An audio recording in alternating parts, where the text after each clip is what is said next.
பாலிடிப்சியாவோட முக்கியமான ஒரு சில காரணங்கள் என்ன அப்படின்னு நம்ம எடுத்தோம்னா, ஃபர்ஸ்ட் வர்றது நம்மளோட நீரிழிவு நோய், அதாவது டயபெட்டிஸ் மெலிட்டஸ், அதாவது இந்த சுகர் இருக்கிற பேஷண்ட்டுங்களுக்கு தண்ணி தாகம் எடுக்கும் பயங்கரமாக. அதுவும் எஸ்பெஷலி அவங்க இன்னும் கண்டுபிடிக்கல, சுகர் பேஷண்ட் எனக்கே தெரியாது ஏன்னா எனக்கு சுகர் வந்துருச்சு அப்படின்னு அவன் கண்டுபிடிக்கிறதுக்கு முன்னாடி வரைக்கும் அவனுக்கு ரொம்ப தாகம் எடுத்துக்கிட்டே இருக்கும். ஸோ இந்த மாதிரி பாலிடிப்சியா அண்ட் பாலியூரியா, அதாவது யூரினும் போவோம் தாகமும் எடுத்துக்கிட்டு இருக்கும் அப்படின்னும் போது ஒரு காம்போ வந்து இந்த சுகரில் நடக்கும், டயபெட்டிஸ் மெலிட்டஸில் நடக்கும். இந்த டயபெட்டிஸ்லேயே இன்னொரு கண்டிஷன் இருக்கு, டயபெட்டிஸ் இன்சிபிடஸ் அப்படின்னு ஒரு கண்டிஷன் இருக்கு.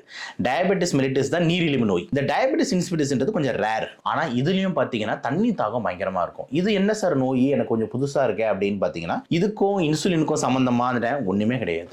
இது டோட்டலி ஒரு ஹார்மோன். அந்த ஹார்மோன் பேரு ஏடிஹெச்னு சொல்லுவாங்க, ஆன்டி டயூரிட்டிக் ஹார்மோன். அந்த ஏடிஹெச் ஹார்மோன் வந்து பார்த்தீங்கன்னா மூளையில பிட்யூட்டரின்னு ஒரு கிளாண்ட் இருக்கு. அந்த கிளாண்ட்ல இருந்து செக்ரீட் ஆகிற அந்த ஹார்மோன் தான் ஏடிஹெச்.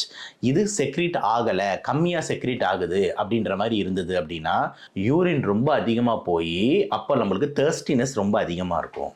ஸோ இந்த கண்டிஷன் பேர் தான் டயபெட்டிஸ் இன்சிபிடஸ்ன்னு சொல்லுவாங்க, ஏடிஹெச் என்ற ஹார்மோன் கம்மியாக சுரக்கிறதுனால. ஸோ டயபெட்டிஸ்லேயே ரெண்டு, ஒன்று நம்மளோட கிளாசிக்கல் சுகர் பேஷண்ட் நீரிழிவு நோய் டயபெட்டிஸ் மெலிட்டஸ், இன்னொன்று வந்து டயபெட்டிஸ் இன்சிபிடஸ். இது ரெண்டுத்துலையுமே பார்த்தீங்கன்னா தண்ணி தாகன்றது ரொம்ப அதிகமாக இருக்கும்.